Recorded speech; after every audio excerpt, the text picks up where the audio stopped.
कह रहे हैं कि अब की बार ये हॉट सीट है और महेंद्र सिंह मालविया की जो साख है वो दांव पे लगी और पूरे राजस्थान की विधानसभा के नेता भी आपकी ओर नजर लगाए बैठे हुए हैं। मैं 13वां चुनाव लड़ रहा हूँ।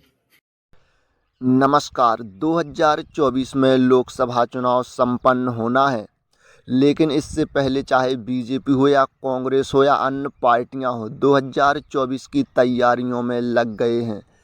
लेकिन बता दें कि कांग्रेस और बीजेपी दो ऐसी पार्टियां हैं जो केंद्र में अपनी ताकत दिखाएंगी। इसको लेकर कांग्रेस और बीजेपी कई सारे अभियान चला रही हैं, लेकिन आज हम बीजेपी के एक ऐसे अभियान के बारे में बात करेंगे जो आपको हैरान कर देगा। बता दें कि 2024 में लोकसभा चुनाव संपन्न अप्रैल या मई में होगा, लेकिन इससे पहले बीजेपी अपने कई सारे अभियान चला रही है, जो बीजेपी का एक अभियान कामयाब भी हो रहा है।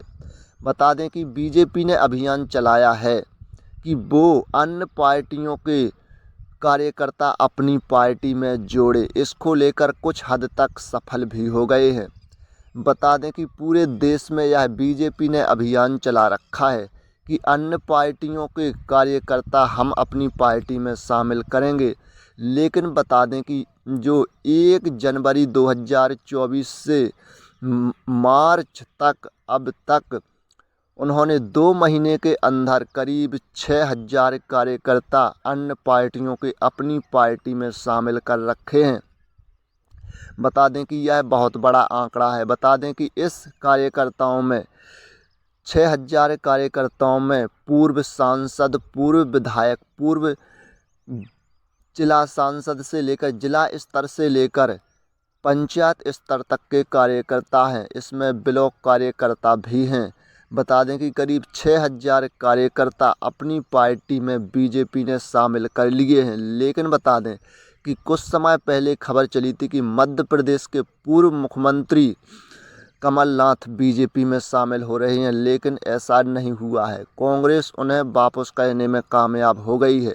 लेकिन अब राजस्थान में महेंद्रजीत सिंह, जो राजस्थान के जाने माने चेहरे हैं, वो भी अब बीजेपी में आने की अटकलें लगी हुई हैं। लेकिन पता चलता है कि कब वो बीजेपी ज्वाइन कर सकते हैं। तो चलिए, बीजेपी का यह अभियान बहुत ही हद तक कामयाब हो रहा है। अब देखना ये होगा कि बीजेपी कितने कार्यकर्ता अपनी पार्टी में शामिल कर सकती है 2024 से पहले। ये देखने वाली बात होगी।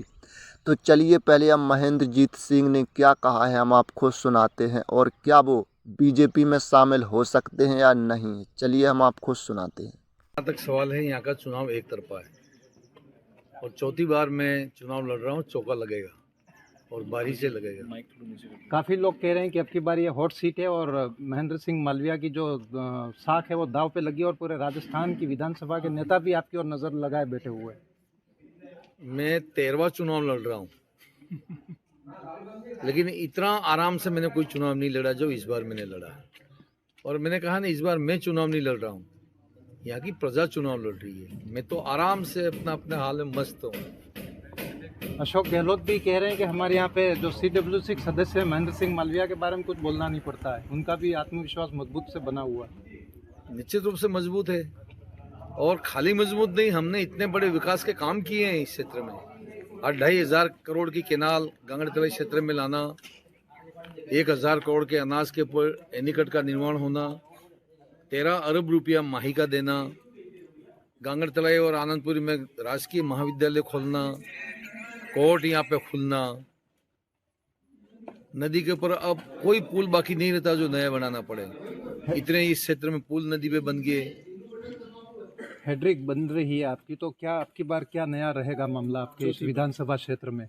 चौथी बार आपकी ये लगत में चल रहे हैं। तो पहली मेरी प्राथमिकता है असिंचित क्षेत्र को सिंचित करना, और निश्चित रूप से इसके 2,500 करोड़ रुपए हमने स्वीकृत किया है, और आने वाले 2-2.5 साल के अंदर अंदर जो असिंचित क्षेत्र है वहां पर माही का पानी लाएंगे।